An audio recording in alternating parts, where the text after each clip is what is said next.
こんばんは。マインドスポーツオリンピアドグランプリ2022タンブルウィードラウンド2を解説します。今回は先手です。初期配置を決められます。A6、E7 の配置はオープニングがよく研究されていますが、きちんと覚えられていないため、別の形にします。私は A6、H7 の形が好きです。スワップしてきたので私は白になります。白としては初期配置のポジショニングを活かして影響力の高い中央を厚くしていきたいところです。赤と視線が合わない D3 などがおすすめです。ただ、この時は取られにくい端に置くのがマイブームだったので B1 に置きました。ここでは E4 と赤の E 列の利きを止めに行くのが良さそうです。G4 で E4 を取りに来た場合は E7 で守ります。他の手を打ってきた場合は E2 を取りに行くか H11 などで右半分が白の陣地だと主張する予定です。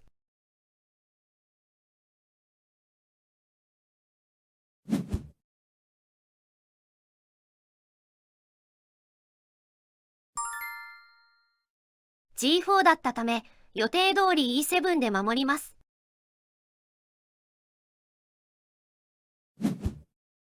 H7、E4、E7 は最も影響力の高い6箇所のうちの3箇所です。守りながら影響力を高められていい感じです。次 C2 から E4 が狙われると痛いです。そうならないよう先に C2 に置き、逆に E2 を取りに行きます。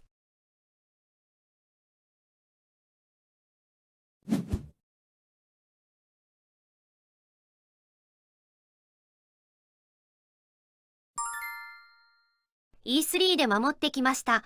次 C3 から C2 が狙われた場合、B2 でしのぐのですが、その後 D3 とされ E4 が取られる形となり痛いです。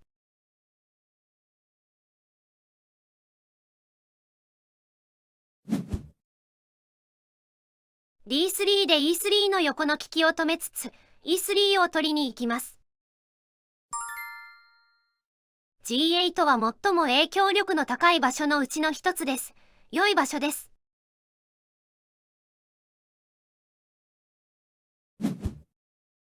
ここはいろんな選択肢がありますが、盤面が狭くならないよう H10 としました。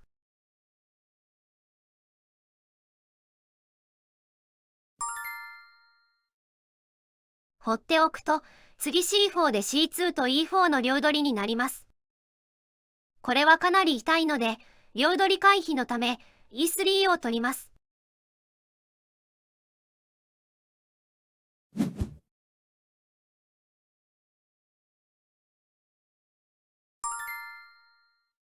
中央付近は影響力が大きく、また、3スタックはよっぽどのことがない限り取られないので、いい手です。さらに、これもまた、放っておくと、次 C4 で C2 と E4 の両取りになります。その他、D6 や F7 から E7 を狙っていく手にもなっています。E7 は取られると H7 も危うく、一気に狭くなるので、E 点を取って固めていきます。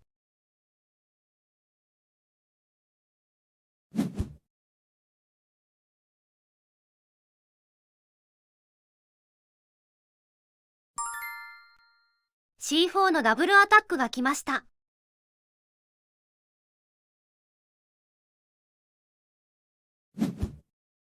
E4 を諦めて、上側を陣地とすることにしました。D4 で E4 を守ったとしても、また G6 から狙われ、厳しくなると考えたからです。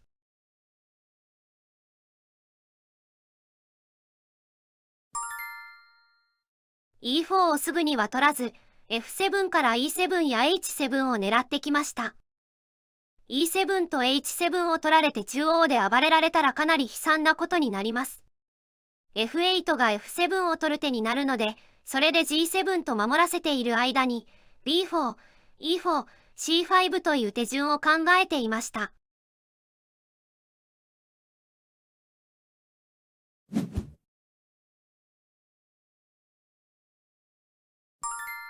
E4 が H7 を取る手になっていますが、F7 で守れます。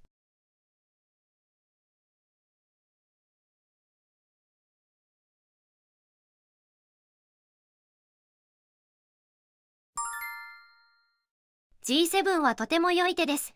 H7 は助かりませんし、次ニュートラルスタックを取られると、F7 も取られます。H7 が取られた後、ボロボロにならないよう、H8 とし、右下の陣地をなんとか残します。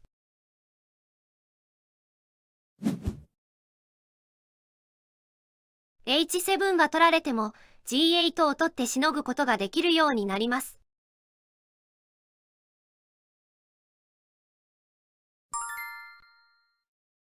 ニュートラルスタックの方を取ってきました。この場合、G7 を取ることで、H7 を守りつつ、G4 と G8 の両取りになります。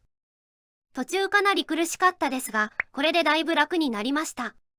7列目から下と、上に少し陣地ができれば、半分以上になるため勝つと読んでいました。C8 で左下を削ってきました。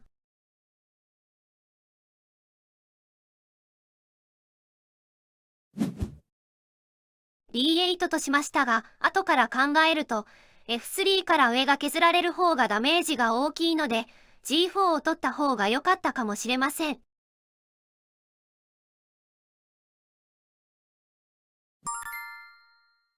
B6 は D8 や B1 を狙う手です。受けるなら D7 です。が、F3 からの筋に気づき、G4 を優先させました。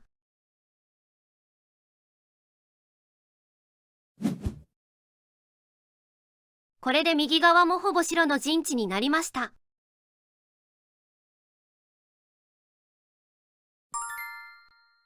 D4 は D8 を狙いつつ、次 C3 から D3 を取りに行く手です。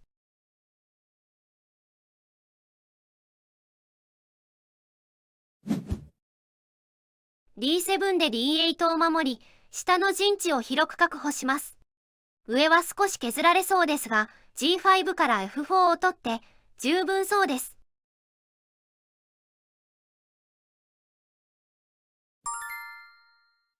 予想通り C3 から D3 を取りに来ました。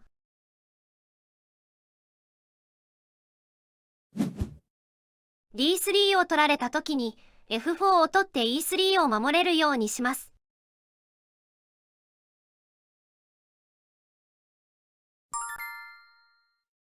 F5 で横利きを止めてきました。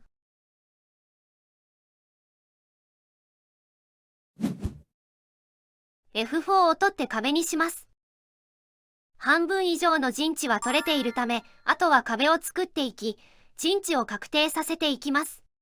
流します。